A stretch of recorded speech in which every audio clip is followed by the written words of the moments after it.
Good morning, everyone. Good morning. Morning.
Hi, Jeanette. Good morning, everyone. Good morning.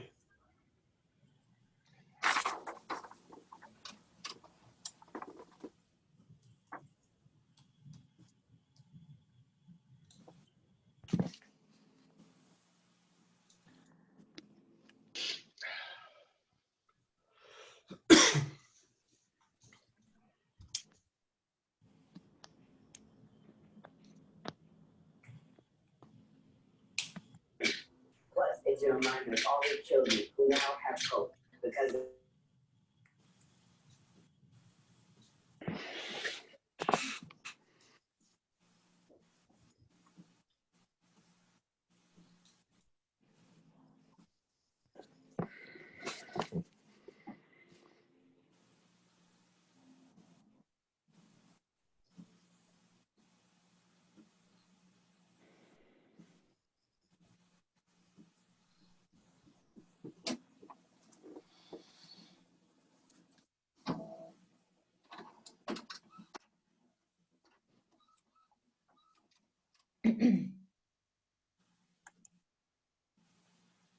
Morning.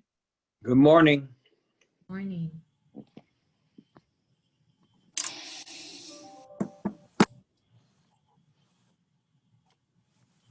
Good morning, everyone. Good morning. Good morning.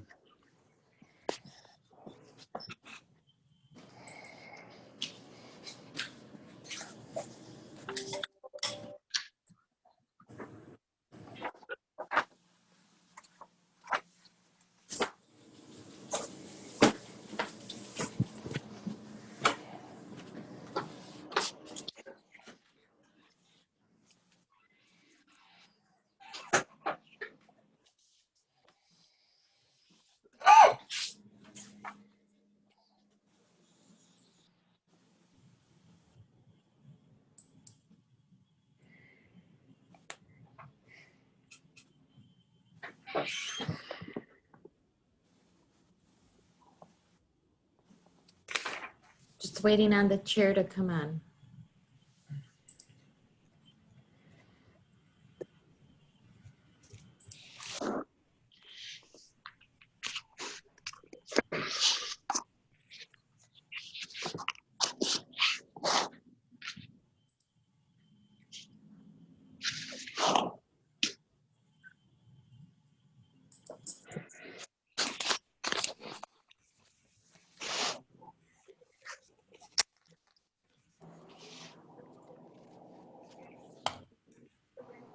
Hello, Jeanette. Good morning. How are you? Sorry, I was having some difficulties logging on. Ready when you are. We are ready whenever you are. All righty. So I'll call the meeting of September 15th of the ONCC Technical Committee to order. Jeanette, can you please call the roll? Arlington Heights, Here. Bensonville, Here. City of Chicago 39th Ward, Here. 41st Ward, Here. Des Plaines, Hanover Park, Harwood Heights, Here. Itasca, Here. Mount Prospect, Norwich, Here. Palatine, Park Ridge, Here. River Grove, Rolling Meadows, Schaumburg, Wooddale, Here. and School District 59. We have a quorum. Thank you, Jeanette. So now I'll seek approval of the minutes of the August 18th ONCC Technical Committee. Do I have a motion? I'll make the motion. Do I have a second? Second. Jeanette, call the roll. Arlington Heights, Yes. Bensonville, Yes. City of Chicago 39th Ward, Yes. 41st Ward, Yes. Des Plaines, Hanover Park, Harwood Heights, Itasca. Same. Itasca is yes. Thank you. Mount Prospect, Norwich, Yes. Palatine, Park Ridge, Yes. River Grove, Rolling Meadows, Schaumburg, Yes. Wooddale, Yes. and School District 59. Thank you. All righty. I appreciate seeing everyone's face and going through the mundane task of roll call voting every mundane item. We've got a few items on the agenda today. We'll start off with noise monitors. Is Vildana going to kick us off on that one, or is that going to be a Ryan issue? Yes, me. Good Vildana, morning. welcome. Hi. Noise monitors. I'm going to start with portable monitors. Since the last meeting, we received one new request that came from a resident in Elk Grove Village. This homeowner also requested to postpone the deployment by about 3 months. So we'll reach out again in November, I think. We do have one pending report. We retrieved the monitor from Bensonville, and the report is ready. I just have to review it and send it out this week, hopefully. So that's the update on the residential portable monitors. The municipal monitor is available to be requested. The long-term portable monitor, Brian, I believe you have a report to display. Thank you. It's for Site Z, which is in Chicago Ward 39, and the average aircraft DNL for the month of July was 53.2. And now I'm going to give an update on the permanent monitors. And Vildana, can you clarify where that long-term portable is located? Where is Site D? It's Chicago Ward 39. It's in North Park Village. Thank you. And there's a map on the backside of the report as well. I think I mentioned this last time. Thank you, Ryan. This Site D, we're planning to replace it this fall with a permanent noise monitor. And now I'm going to get into the update on the permanent noise monitors. Ryan, can you show the 12-step process? Thank you. In red, we have highlighted all the updates since the last meeting. So we have confirmed the location for Site 38, which is in Chicago Ward 39. And now that we have 4 Chicago sites confirmed, which are Site 38, 39, and 46, all in Chicago Ward 39, and then Site 40 in Chicago Ward 40, we are going to bundle those 4 as one project. So I this week we will request, or we have started the process of requesting the address assignments for these 4 locations. Also, in the meantime, we're working on procuring contractor paperwork for these 4 sites. So as soon as we have the addresses and the contractor paperwork, we can begin work on these 4 Chicago locations. We're also bundling 4 suburban sites into one project. Those are Site 45 in Niles, Site 7 in Des Plaines, Site 23 in North Lake, and Site 28 in Schiller Park. Sites 7, 23, and 28 are replacements. They are currently located on utility poles. We're going to install them on their own mats. And we have made some progress on those as well. The license agreement with North Lake for Site 23 was signed in August. We have routed the paperwork or the license agreement for signatures to Schiller Park. And we have packaged the Des Plaines agreement. We are going to route it this week. So the contractor paperwork is already in motion for these 4 sites, and Niles has been signed for a while. So as soon as we have the contractor paperwork approved and these 2 remaining license agreements signed, we will begin work on those 4 as well. And then Franklin Park was completed in March. Ryan, can you show the maps? I'm also just going to briefly show the location of all these upcoming monitors. Evan, did you have a question or somebody else? No, I didn't. Somebody was doing some Jackson Pollock art on there, so I don't know if that was a question. Oh, I saw that. Yeah, not me. Okay. Okay. Site, I believe, let me bring it up.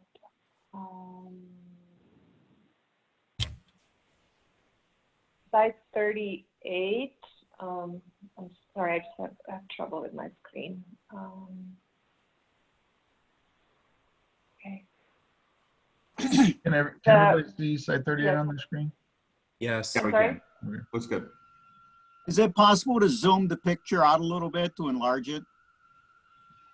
I believe that would be a zoom in. Zoom in. Thank you, Evan, for the correction.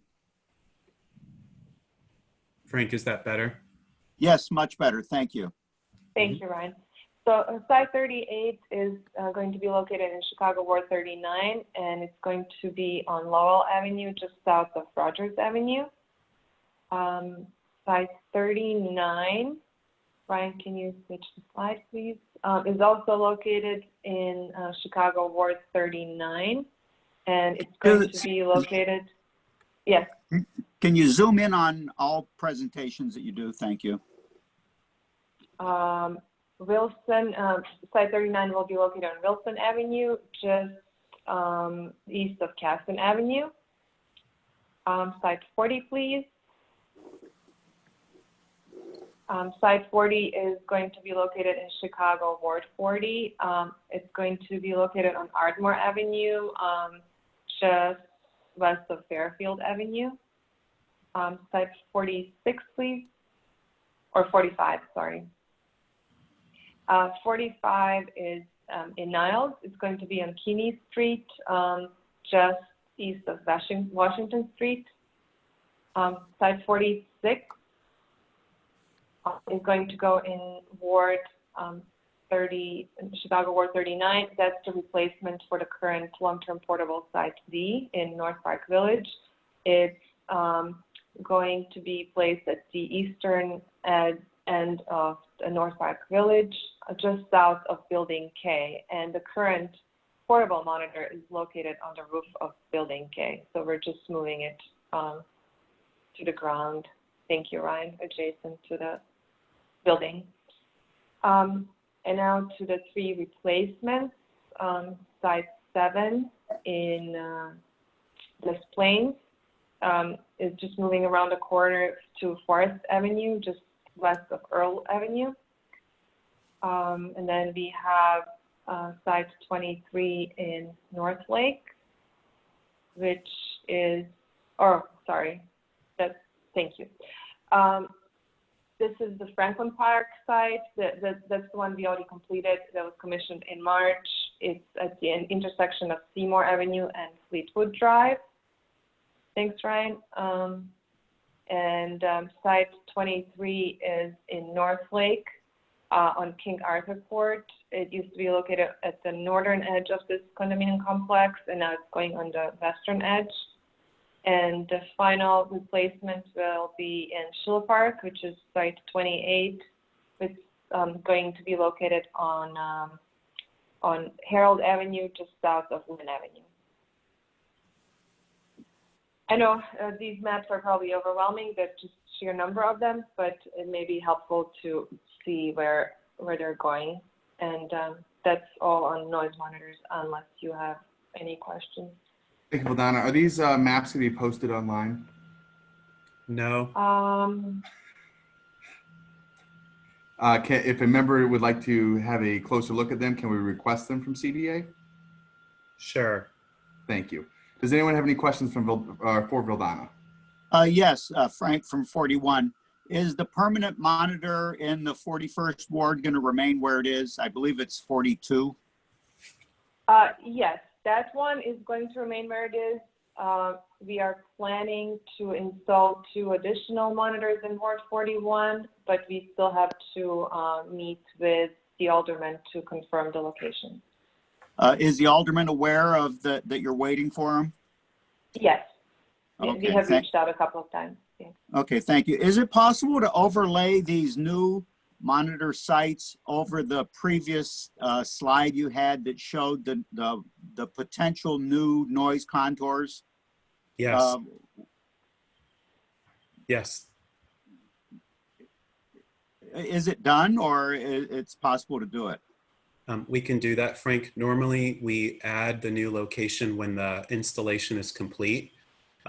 Let me take a look at that, and we'll figure out how to get an updated map for all of you in the next 1 or 2 tech committee meetings. Okay, thank you. Any other questions for Vildana regarding noise monitors? Now, some of the locations appear to be next to railroad tracks or highways. Is that going to affect the noise monitor in any way? Great question. I think we have stayed away from highways and railroad tracks. Maybe the one that we're looking at now, the 28. Well, Ryan, I don't think this is, I know we looked at it. I know we decided it's not an issue, but I don't remember. The original location for 28 was actually kind of right up here. So it's still, as far as the ambient noise level, it's no change from where it's been for many, many years. There is a wall and a lot of shrubbery here that would help block noise levels from the train, but there is going to be some impact from the train, but we didn't want to move the location to somewhere completely different than where it's been historically. So we tried to keep it as close to the original location, which was basically right here. Okay, thank you. Mm-hmm. Any other Frank, questions? yeah, Frank from 41 again. Aaron, just to clarify the purpose of these noise monitors and to get it on the record, is the data compiled by the noise monitors, present and future, going to be used by the FAA in setting the boundaries for any possible new noise contours? That's a good question, Frank. The answer is no. So we make sure that we put that on all of our fact sheets for everyone. The monitoring is simply for monitoring purposes because it represents actual noise in the present, whereas the sound insulation boundary line for the noise contour is based on future noise in a future year. And so the two are not to be mixed. There's sort of modeled noise, which is the basis for sound insulation, versus actual noise from the noise monitors. That's a very good question, and we put that on all 3 of our noise monitor fact sheets. So can I ask, what's the real purpose of the noise monitors, aside from assuaging people's concerns for what they already know, that it's noisy? Aaron, can I actually take that from a municipal perspective? Sure. So I use them, Frank, here in Bensonville, is if we're getting complaints out of a neighborhood we like to go back and see if we're actually seeing a rise in noise or just a rise in complaints. And so then when we counsel residents regarding noise, we can go back and say, you're right, noise has gone up significantly or noise has gone down significantly. So that's how we use them here in Bensenville. Does that satisfy your residents?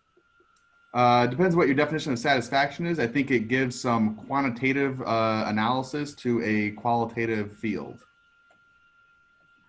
That's a good technical answer. Okay, thank you. I don't know if CDA wants to add to that. Well, to go back to Frank's question, I think the noise monitor system was installed in 1996, and its primary goal is to simply measure the noise that's happening in the communities, and we want to be transparent about that and report that to the public. The noise contours, with the approval of OMP in 2005, the noise contours are now based on future noise, not actual noise in the presence. So that paradigm shift happened 15 years ago. So we are firmly committed to operating and maintaining the system. We have, per ONCC request, agreed to install additional noise monitors. So we do think it's a good investment, and we do believe that it helps the community understand what's happening in the communities surrounding O'Hare. Sometimes, Frank, it helps homeowners gain perspective, right? Many homeowners believe that the noise in their neighborhood is quote unquote loud, but it does help us to provide, perspective as to, well, if we look at some monitors that are even closer to the airport, the what I call the first ring of suburbs surrounding O'Hare, it helps give perspective that the noise is actually louder as you get closer to the airport. And so I think that helps provide some perspective. In addition to just providing, month after month, year after year of actual data. Does that help? Well, it does. It answers my question, and I thank you for your honesty on that, and I would expect nothing less.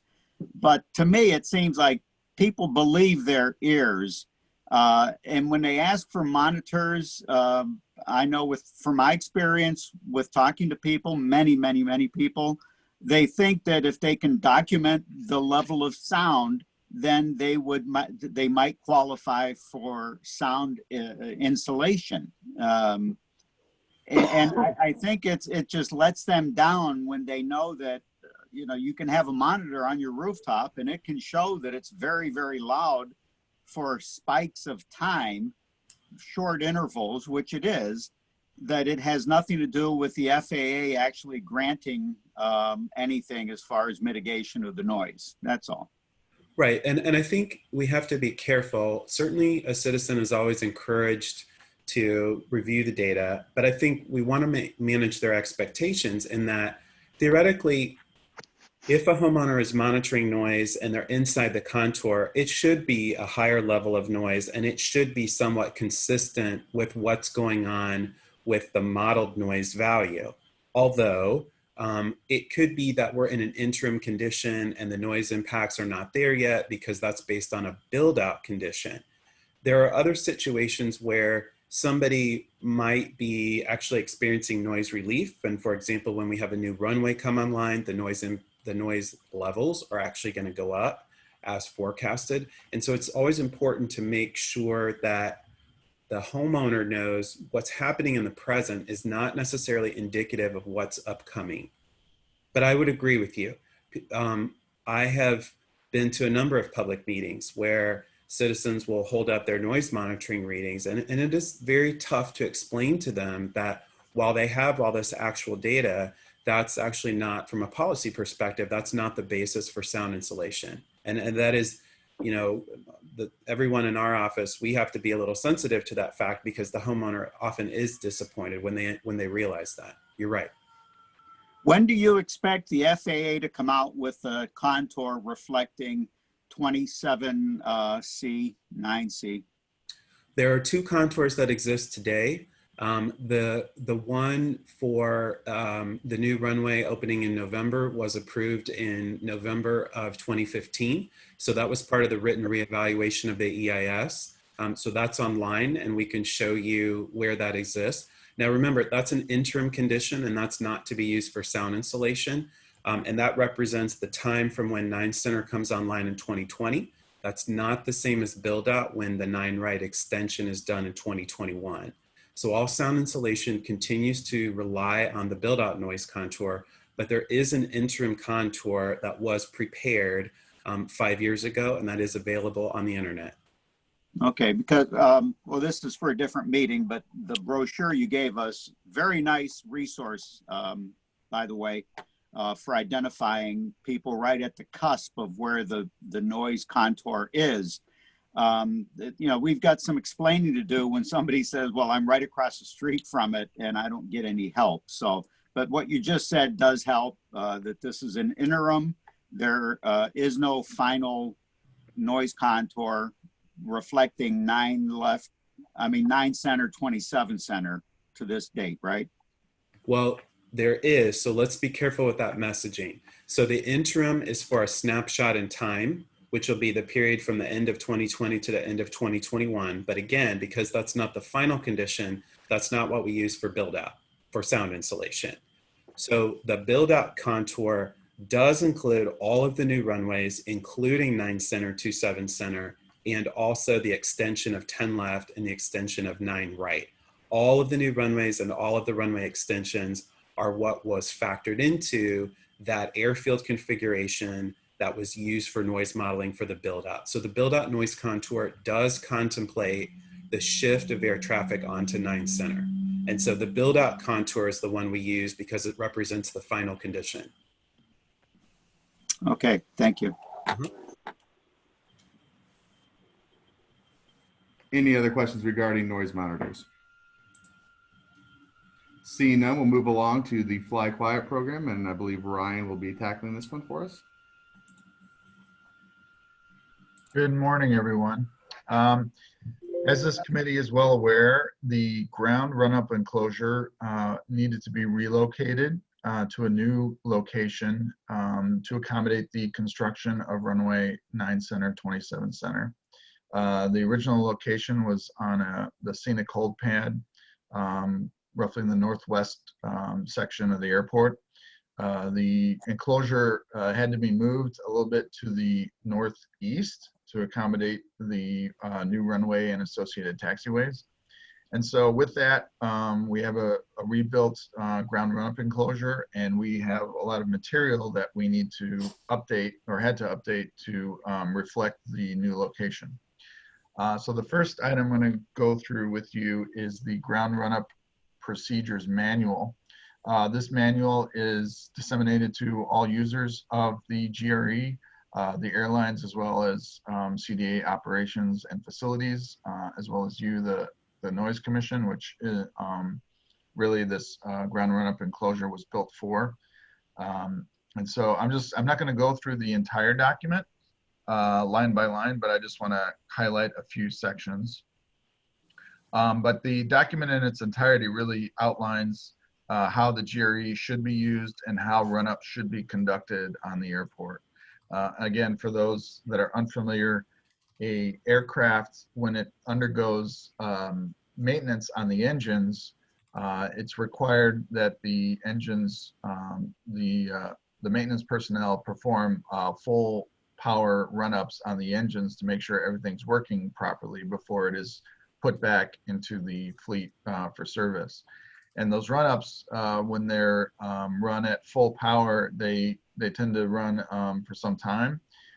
So instead of just doing it in an open area on the airfield where the noise gets pretty loud by nearby communities, the idea of the enclosure is that it attenuates the noise and isolates it to a small area. So the enclosure was relocated again to the northeast corner of the scenic hold pad north of Taxiway D, and I'll show you some exhibits in a little bit that shows the locations. One thing I do want to point out is the location as well as the alternative locations for run-ups have changed. So we have the GRE, which is the preferred location for all run-ups on the airport, whether it be during the day or nighttime. We also have alternative locations that are only to be used if the ground run-up enclosure is occupied or if weather is not conducive to using the GRE at that time. So we have 4 other locations, 2 of which are on runway 22 right, which I'll show you a map shortly, in either direction to accommodate winds. And the other 2 are on runway 10 right, 28 left, which is the south runway. Those 2 locations on runway 10 right, 28 left are only for daytime and are only for aircraft coming to and from the south cargo area. So those locations are really only used under very certain circumstances. The majority of alternative run-ups that may occur outside of the GRE would be held on runway 22 right on the 2 locations. And again, it's documented in here. The alternative ground run-ups are designated as secondary to the GRE, and these sites will only be used when GRE is being in use, out of service due to maintenance or repair, or when meteorological conditions preclude its use. So let me skip ahead to the map. And as you can see, the ground run-up enclosure at its new location here. We have alternate locations, spots 2 and 3, which are on runway 22 right. And then depending on which way the wind is blowing, depends on which location would be used. Spot 3 would be facing towards the southwest, and spot 2 would be facing towards the northeast. And then we have locations 4 and 5 down here on runway 10 right, 28 left. Again, those are for daytime only, and those are for aircraft that come out of the southeast cargo. And again, these are really only to be used when absolutely necessary, because it does require shutting this runway down to be used. Here's the updated site plan of the ground run-up enclosure. It's roughly 280 feet deep, and the opening is 262 feet 3 inches wide. And it also has a blast fence here, a 210-foot wide blast fence, where that takes the brunt of the jet exhaust during the run-up. And again, And is that large enough to house all aircraft at O'Hare? So good question. Here's section 7 is the aircraft types. And so the aircraft types, it can accommodate all aircraft types except for these listed below. And the main ones at O'Hare, it's not going to be able to accommodate any military aircraft that come in and out of O'Hare. It also is not able to accommodate any airplane design group 6. So that is the Airbus A380 or the Boeing 747-800. So those 2 aircraft have and do operate out of O'Hare, but cannot be accommodated in the GRE. The good news is those 2 aircraft do not hardly ever receive maintenance at O'Hare. And so there is rarely ever a need for those 2 aircraft types to get have to do a run-up. So the predominant, some of the Boeing 747-400, as well as the 777-300ER and the Dreamliner, which all of those heavily operate out of O'Hare, are able to be accommodated within the GRE. So by far the vast majority of aircraft based at O'Hare and operating out of O'Hare are able to use the GRE. Now, not all of them are able to taxi in under their own power. A lot of the larger aircraft, including the ones I just listed, require them to be towed in, which also requires extra labor as far as wing walkers, a tug driver, somebody in the aircraft. So there is a lot of extra labor required to do run-ups for the larger aircraft, but they can fit within the GRE.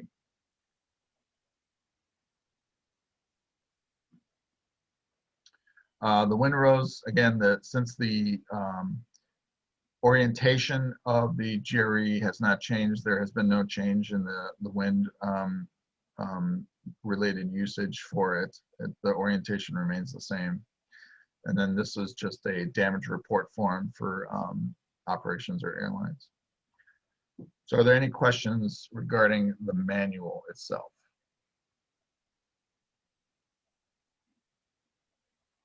All right, seeing none. Okay, so the next item is the fact sheet for the GRE, which summarizes a lot of the things we just talked about. So really what we had to update in here, we just of course had to note that it was relocated to its current position in 2017. We've added a new picture at its new location, wind diagram, the enclosure diagram that we discussed, and the location of the GRE, which you've seen. So the fact sheet has been updated. This will be on the website as well as distributed to ONCC members that wish to have it. And Chairman, just a reminder, the goal of the fact sheet is really to hit the highlights of the procedures manual. We recognize that manual is 20 or 30 pages long and not everybody has the time or desire to read that. So the fact sheet is simply the highlights. Thank you. Saved me a lot of time from reading the 30-page manual. Okay, so unless there's any other questions, I'm going to move on to the Flight Quiet manual.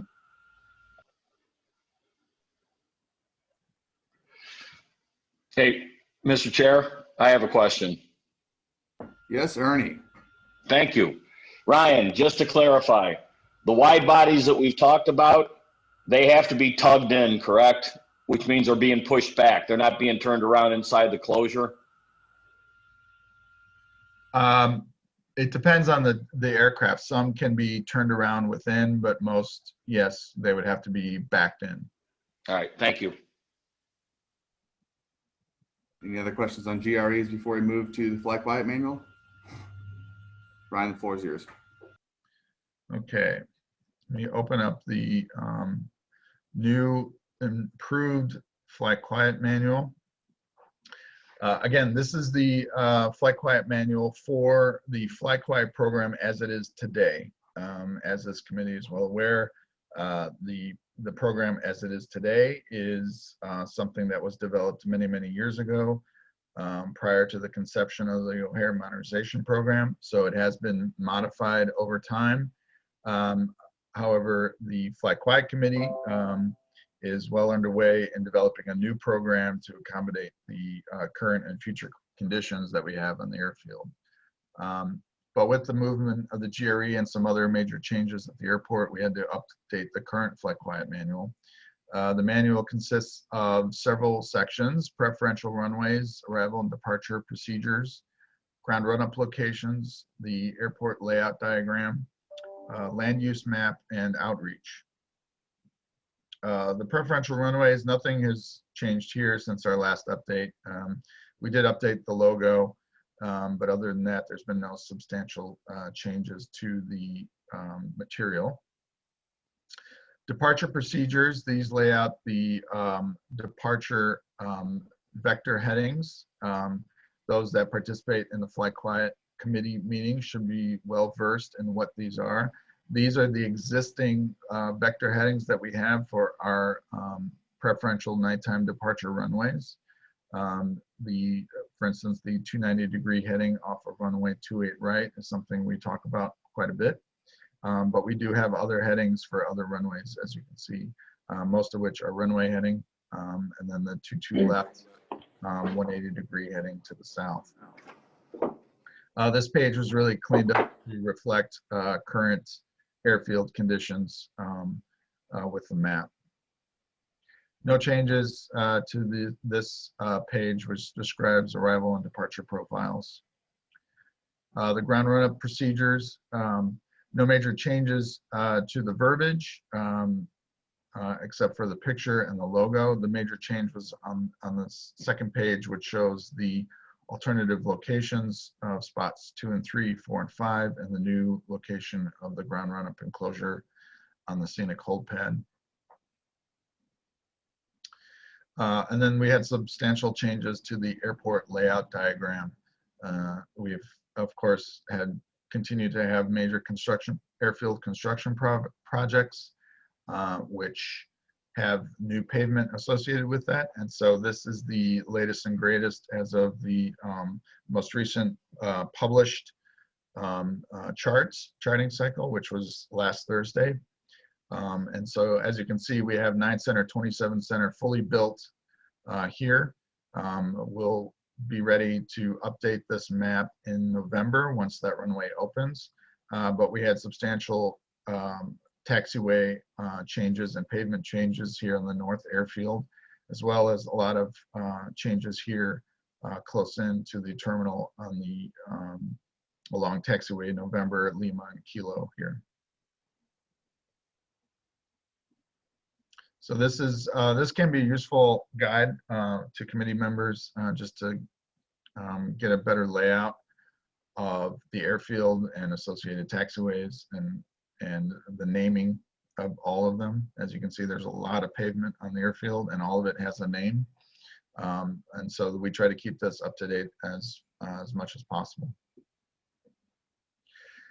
And then we have our land use. This is our compatible land use. All the areas highlighted in purple are what is considered compatible land use, basically non-residential areas. It gives kind of an idea of what areas around the airport have heavy residential populations versus non-residential populations. And then the outreach page, no substantial changes to here, but it just outlines the various ways the Fly Quiet program is disseminated and put out to stakeholders for their knowledge. Any questions about the updated manual? All right, let's move along to the related fact sheet. Okay, so again, the fact sheet is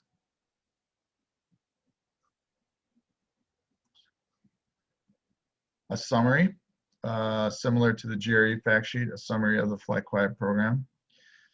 Sorry, I got a lot of screens open. Let me see if I can find it here.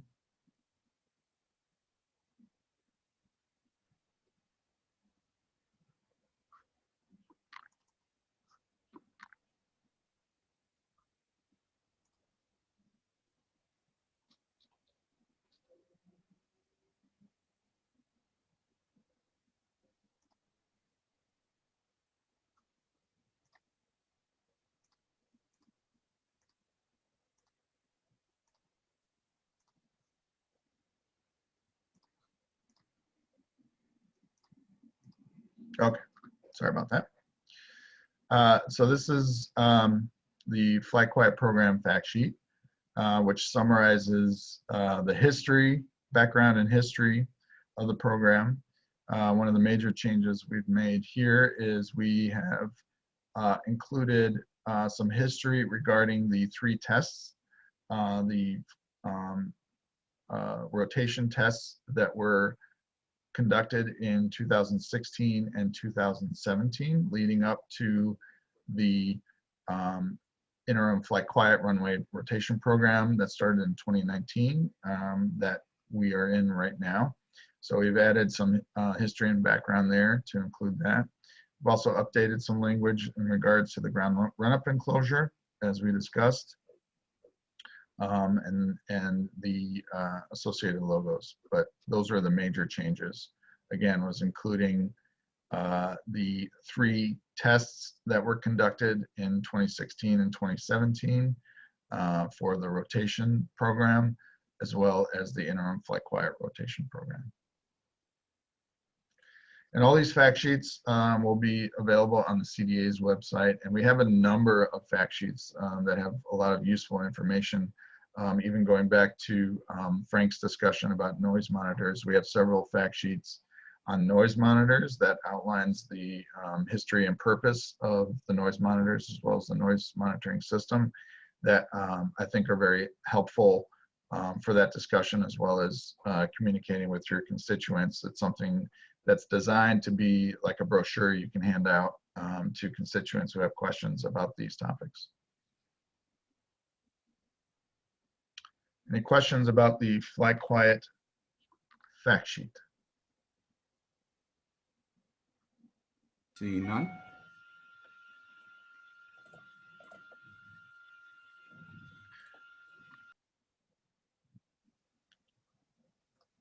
All right, Mr. Chair, I believe the next topic is airfield changes. Aaron, did you want to discuss that? We've got a couple minor ones out there. Yes, I'm happy to do that. Ryan, can you pull it up? All right, Ryan, zoom in on the west side of the airport, and then we'll finish with the upper right. So for everyone on the committee, you can see on the upper left-hand side, there are some pink taxiways outlined. Those are right where the red arrow is, you're seeing the actual runway extension. You can see that the extension of runway 9 right, 27 left is underway. I would say 75% of that runway extension is already constructed. They're pouring the concrete this year. They still have some additional work to do between where the pink outline stops and where the existing 9 right is located. They'll do that, some of that this fall, and they'll continue next spring.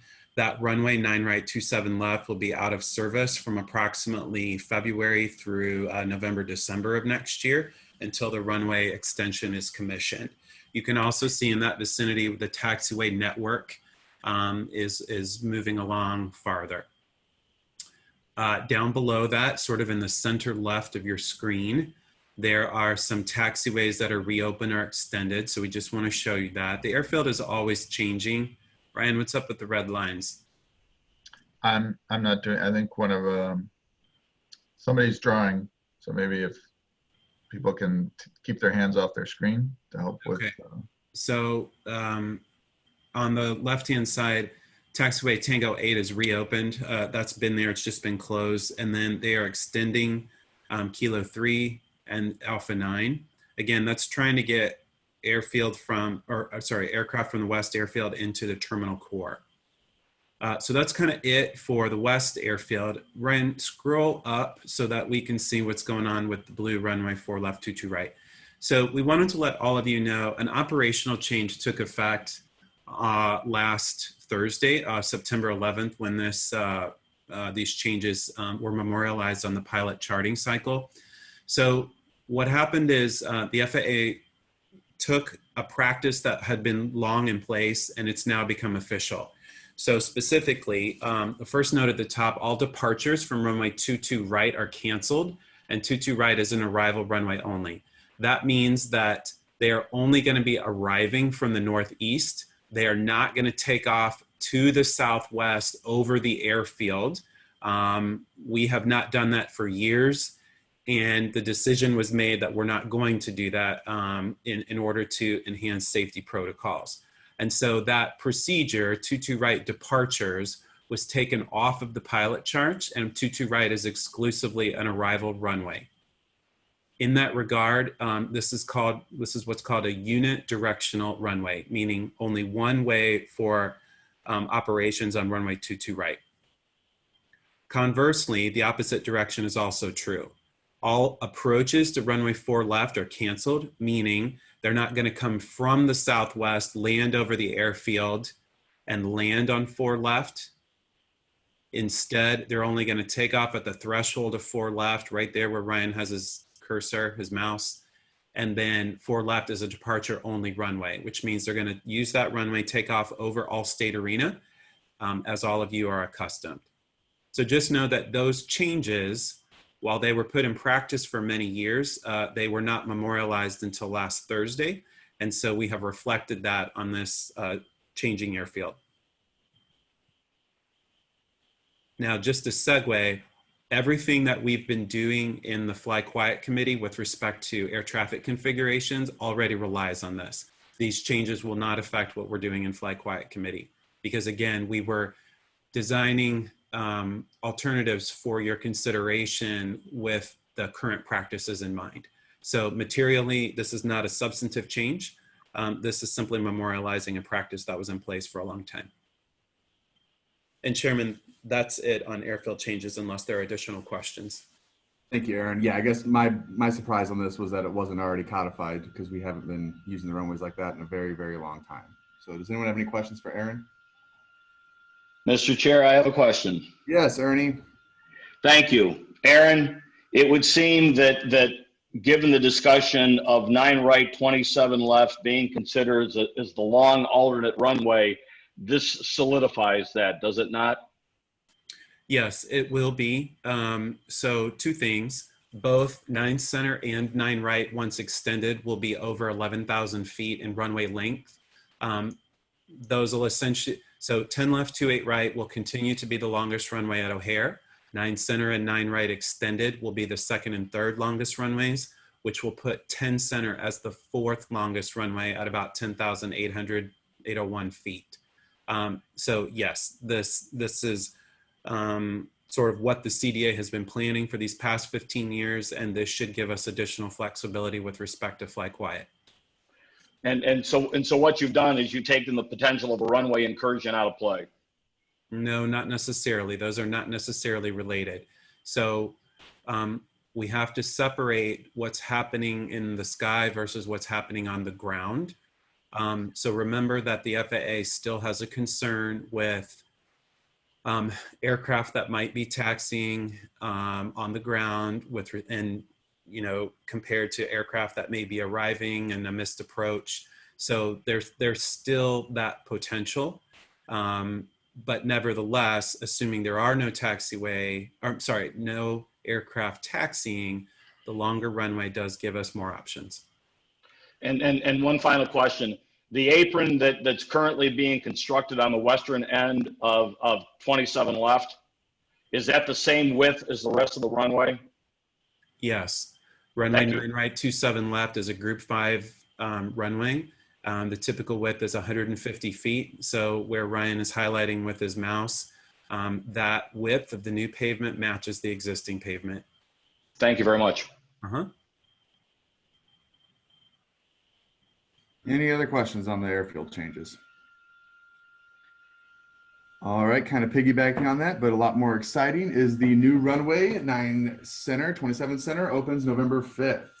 Yes. Aaron, are you going to discuss this one? Sure. Ryan, do you have an FAQs that you can pull up? Give me 1 minute. Okay. Chairman, so the new runway opens 7 weeks from Thursday. We're pretty excited about it. That's the last new runway for the O'Hare Modernization Program. As we just discussed, there is still a runway extension that we are working on. We have worked with the FAA. The city prepared the FAQs, frequently asked questions document that Ryan's going to pull up on his screen. We did this in prior years with the North Runway and with runway 10 center. We did not do it in 2015 with runway 10 right because we were doing a written reevaluation of the EIS and the outreach was very different because we were doing that large environmental review. So given that, for 9 center, we wanted to resurrect this FAQs document, and this is modeled on the 2 prior versions. We have 3 pages of written text to help remind everybody. One thing we want all of you to remember with your neighbors and your constituents, that number 1, the OMP is still alive and kicking. We've still got work to do over the next year and 4 months.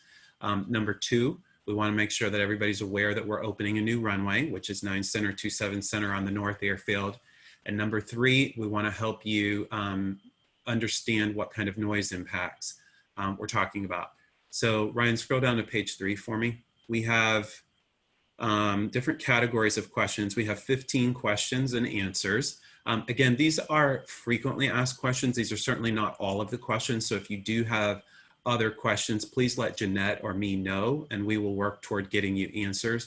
And at the bottom of the page, we do have some websites and phone numbers that you may find helpful. Again, this is merely intended to help raise awareness. This will be uploaded to the CDA website and the ONCC website. We've also given a copy of that to the FAA in its final form. In addition to this document, which is principally text, the FAA worked very hard on creating an outreach video, which is uploaded already to the FAA's website and is available for viewing. I've seen that video. They did a good job. And we did that because we recognize that people learn in different ways. Some people are very number oriented, some people are word oriented, and some people are graphics oriented. And so we have long understood that we need different outreach materials to satisfy different ways that people learn. So we hope that you find these two documents helpful. Quite honestly, the FAA document is focusing on utilization of the runways and the air traffic changes.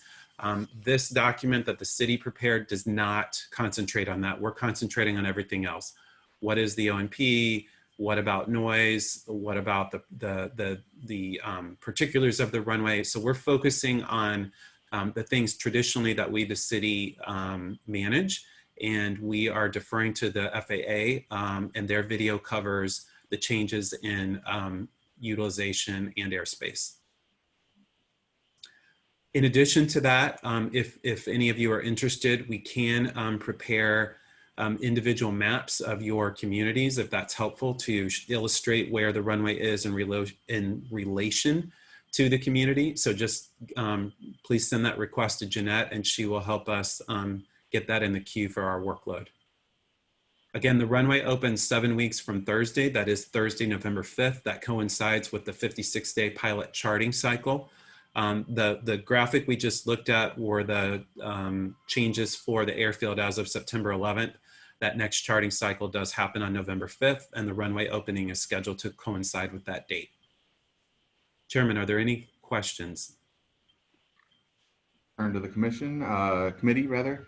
I know that Jeanette's been getting more active on sharing information on Facebook. So if you guys want to direct any attention that way, they are discussing, or she has posted about this runway opening.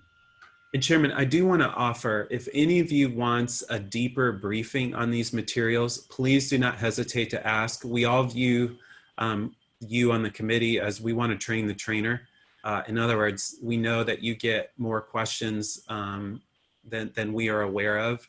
And so we want you to feel comfortable with this material. We've tried very hard to write it in plain English to the best of our ability. But please don't hesitate to ask us if you have additional questions or if you'd like a deeper briefing. We're happy to schedule those for you. Thank you. We appreciate the consideration. Does anyone else have anything for Aaron regarding the runway opening? All right, and then my standing item that I've requested to be put on the agenda is update on the impacts due to the COVID-19 pandemic. As I've said before, nothing has had more of an impact on airport noise than the reduction in air travel as a result of the pandemic. So I think it's important that we discuss it because that's something that we are always in discussion about. So Ryan, is this you? Yep. Yes, and thank you. And I think obviously it's very important that we keep this on the agenda and keep you up to date as to the operation levels and what they're looking like, because as you all know, those have a serious influence on the noise in your communities. So we have updated the numbers here. This first chart is our TSA traveler volumes by day. The yellow line is 2020 and the red line is comparing to where we were at 2019. As you can see, we did through the summer see a bit of a return of traffic leading up through Labor Day weekend, which tends to be our peak for the summer and kind of a milestone of the end of the summer travel season.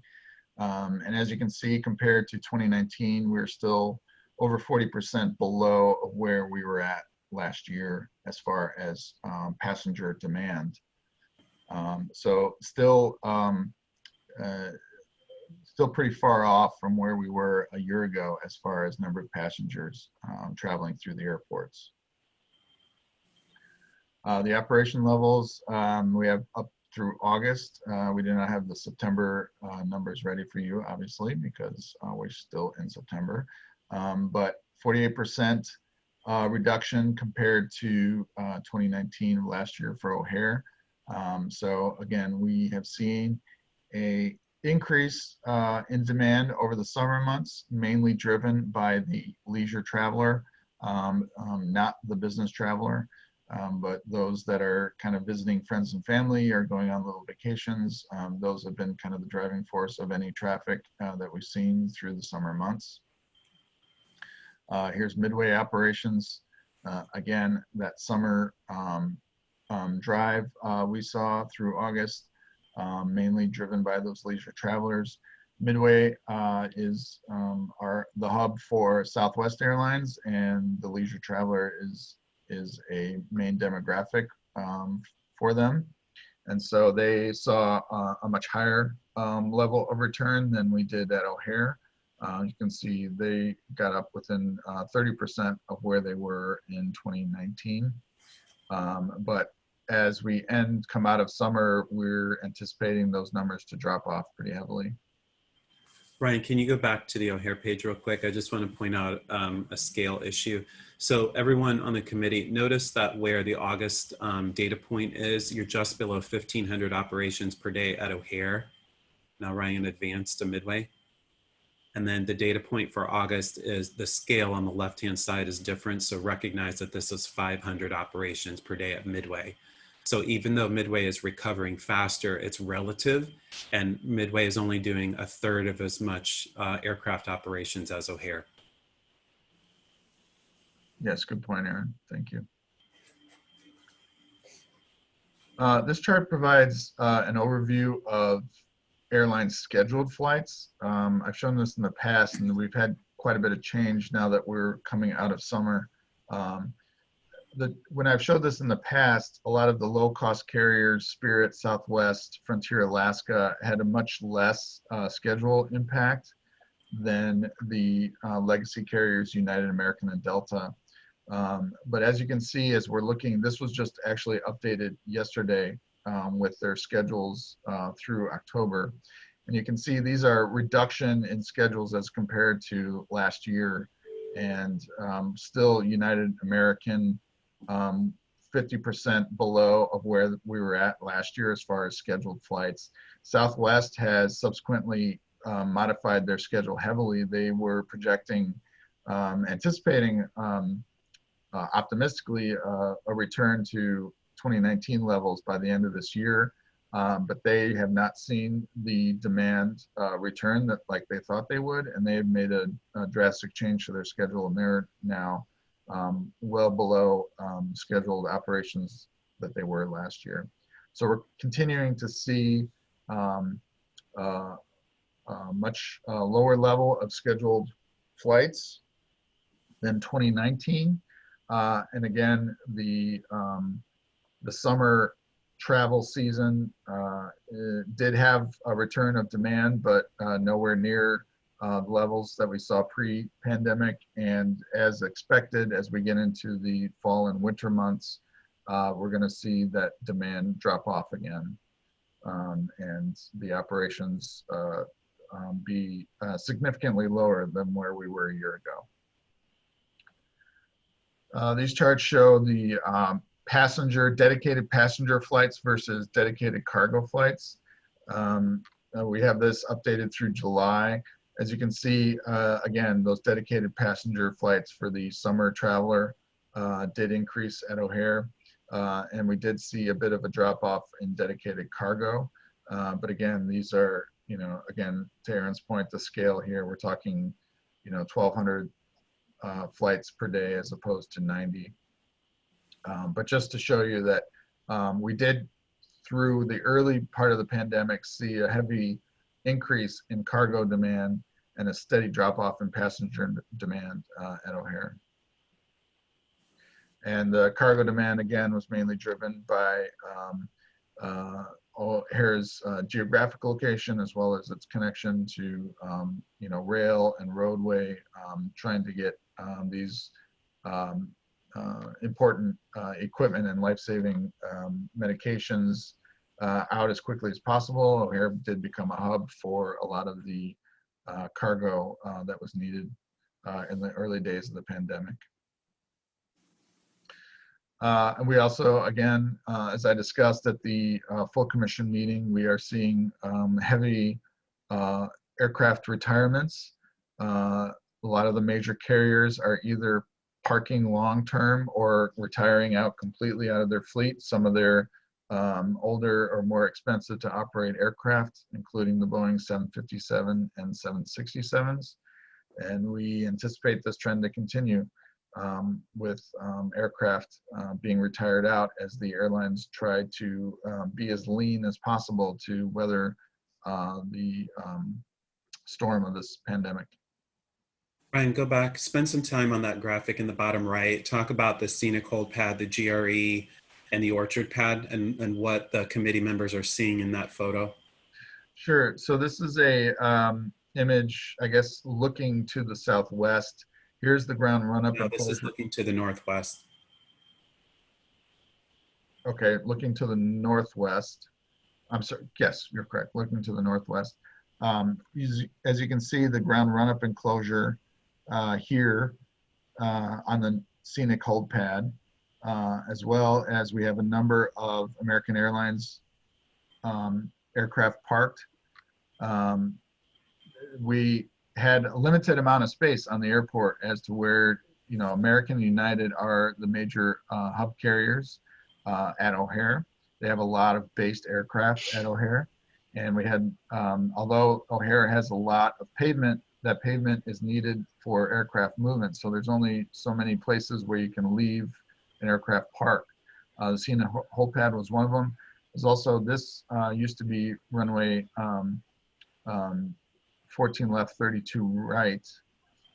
I'm sorry, 14 right, 32 left is now a piece that's called Orchard Pad. And there were several United aircraft, Boeing 767s parked as well. What's the economics of that? I mean, O'Hare real estate has to be some of the most expensive real estate in the world. Why does it make sense to park airplanes here and not some, you know, Gary Chicago airport or something? Well, as long as it's not affecting the actual movement of aircraft, I guess it's not, as far as the economics of the airline itself, it's better to keep your airplane close by in the event that you can reinsert it into the system as quickly as possible, as opposed to stash it somewhere at like Gary or somewhere else that you may need to ferry it back to get it back into your system. But aren't we also parking aircraft on, what is it, 10 right, 28 left, which it would be affecting air travel? Yes, but at this time, the operation demand, there's no need for that runway. The operation levels have not returned enough so that when we're in east flow, we need triple parallel approaches. So that runway becomes really not needed at this time to accommodate the operation levels. Thank you. Mr. Chair, I have a question. Ernie, go for it. Ryan, is the ILS on 22 right still out of service because of parked aircraft? I believe that the FAA, I'll have to double check that, but I believe the FAA was scheduled to flight check that, and I don't know what the outcome of that is. I'll have to get back to you. If you would, I would appreciate it. Thank you.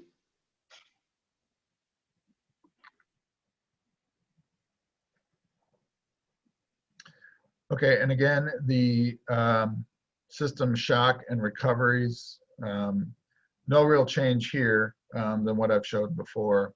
However, you know, each month that goes by that we don't have containment of the virus or a vaccine is not widely available, the more this recovery, when we'll get back to the enplanements that we saw in 2019, how far off that will happen becomes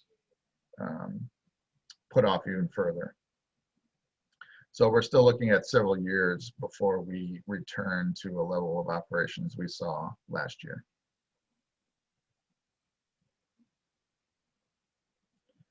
that completes the update on the COVID-19 pandemic.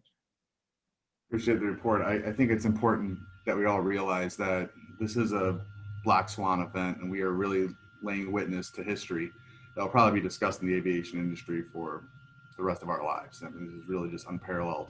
And to see that V-shaped recovery, I sadly think is optimistic, because I think some things just will never be the same. You know, business travel will probably not come back because managers like myself have learned that we can do things via Zoom, and attending staff update meetings in person isn't necessarily responsible or financially feasible. So I ask that we keep this as a standing agenda item for the foreseeable future. Does anyone have any questions for Ryan? Yes, Chair. Yes. Frank please. from 41. Ryan, back to the GREs for a real quick question, if I may. The purpose of the GREs is to attenuate the sound and mitigate the jet blast. Is that correct? Correct. So what happens when they're using the alternates that are up by the aviation building? And if they're pointing in the same direction, it would seem that the cargo area and the aviation building are both going to be inundated with noise and jet blast. Well, again, the alternative locations are only to be used if absolutely necessary, if the GRE is either occupied or out of service or the weather conditions don't allow for it. So it's really only if absolutely necessary to use those locations. And two, the orientation of those alternate locations on runway 22 right are not pointing at the administration building or the Northeast Cargo. They're in line with the runway. But yes, there will be increased when there are run-ups performed at that location. There will be an increase in noise levels on the northeast side of the airport. Has it ever been considered to build another GRE somewhere else on the airfield?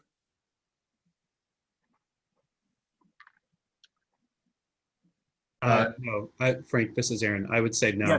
That was No? contemplated with OMP, and we're not currently contemplating that with terminal area plan. Okay.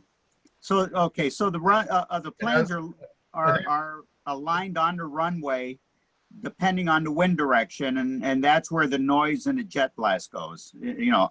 Correct. Ryan, can Okay. you pull up the fact sheet so we can show Frank the graphic real quick? Yeah, Frank, one of the ideas that we try to incorporate is when they're using an alternate location, go, Ryan, show the alternate locations. When they're on the runway, Frank, depending on the wind, we want the engine pointed away from the community. The engine is supposed to be pointed toward the interior of the airfield if the winds are conducive. And so I want to pull up that graphic so that we can illustrate that a little bit better for you.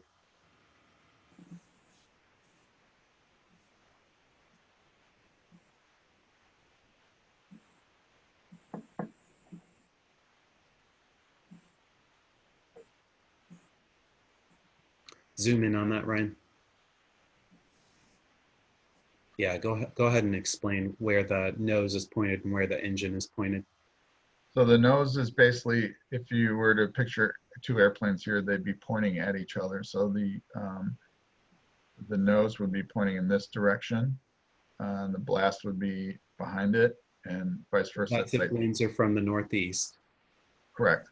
And if the winds are from the southwest, they would be in spot 3, pointing towards the runway and blasting behind it. Would that ever impact the arrivals on 27 right?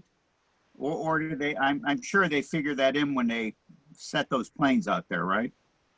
Correct. Yeah. There was a jet blast analysis done to make sure there was no conflict with any traffic on runway 27 right. Yeah, and Frank, that's something that the airfield team is always looking at.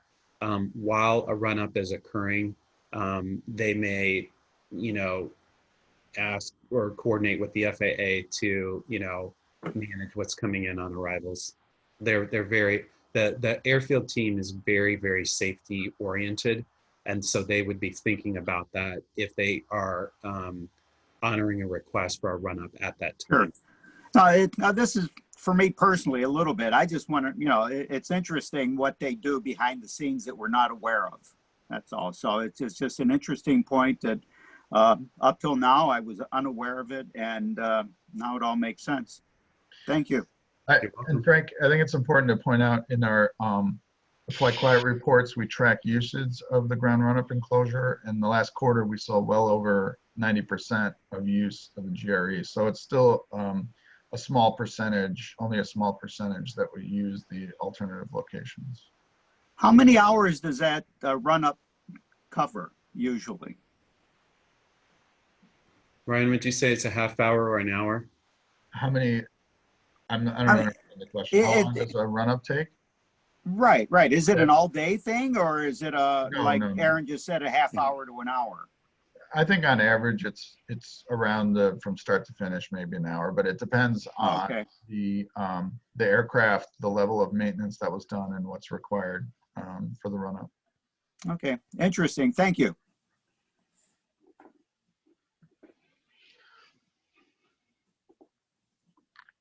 All right, so the next ONCC Technical Committee meeting will be held on October 13th. I anticipate that being a Zoom meeting. We will now turn it over to comments from the ONCC members. Do I have any comments from members? Mr. Chair, just a question on the GRE. Go ahead, Ernie. Aaron and Ryan, while 4 and 5 are set up for only daytime use, I believe 2 and 3 can be used overnight, correct? Yes, that is correct. Thank you.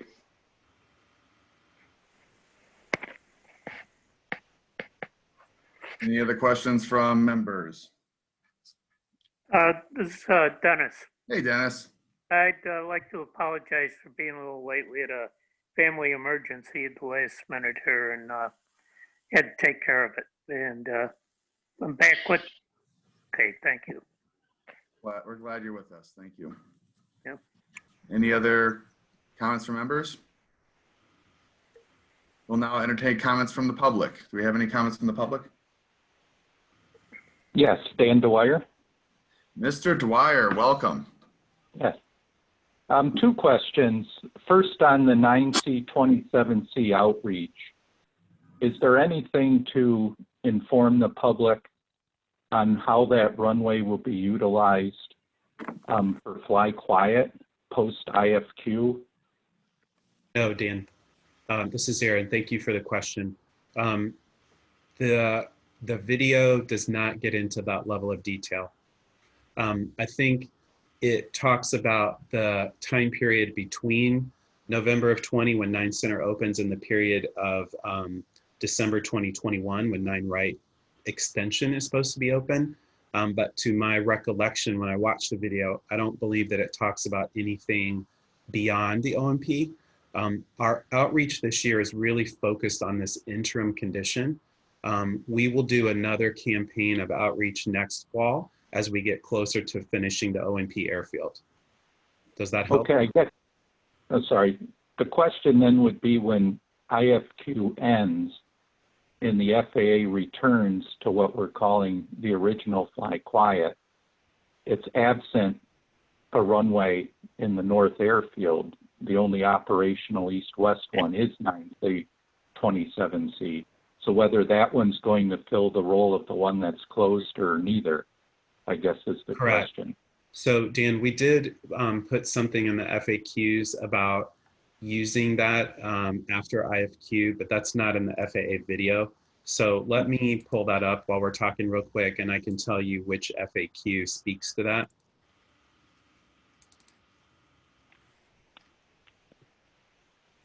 Give me just a sec. Actually, Ryan, can you pull that there?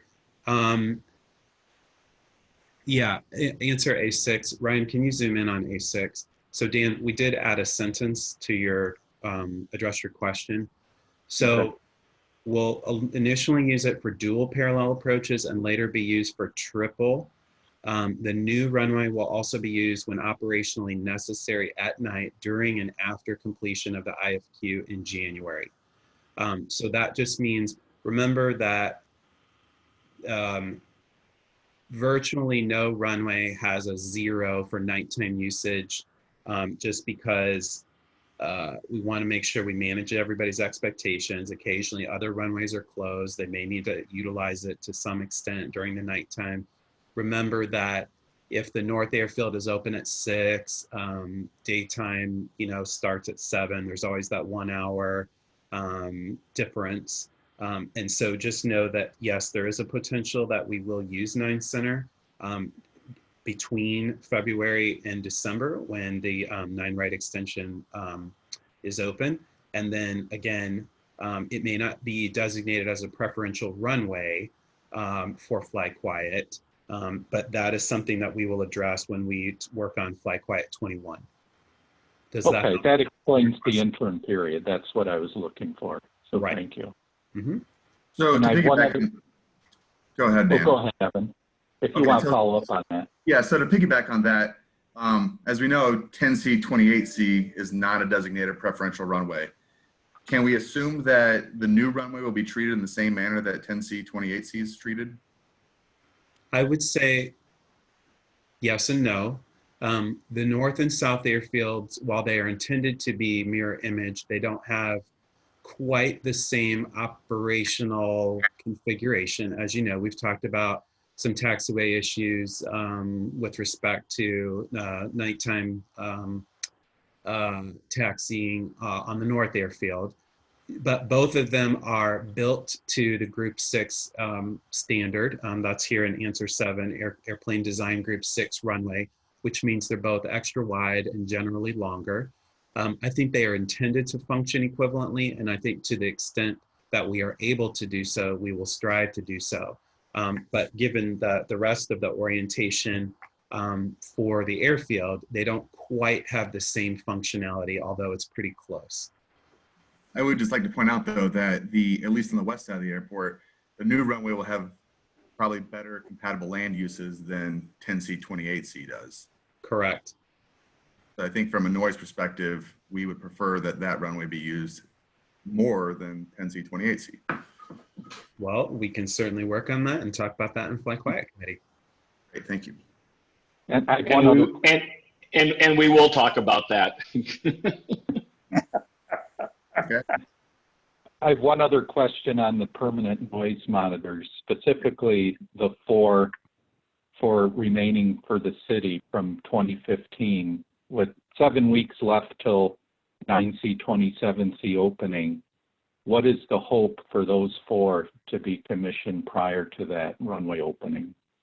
I'm not convinced that we'll hit that deadline, Dan. There's just too many steps to do. We are going to work very hard to do as much as we can. If we make it, it'll be just in the nick of time.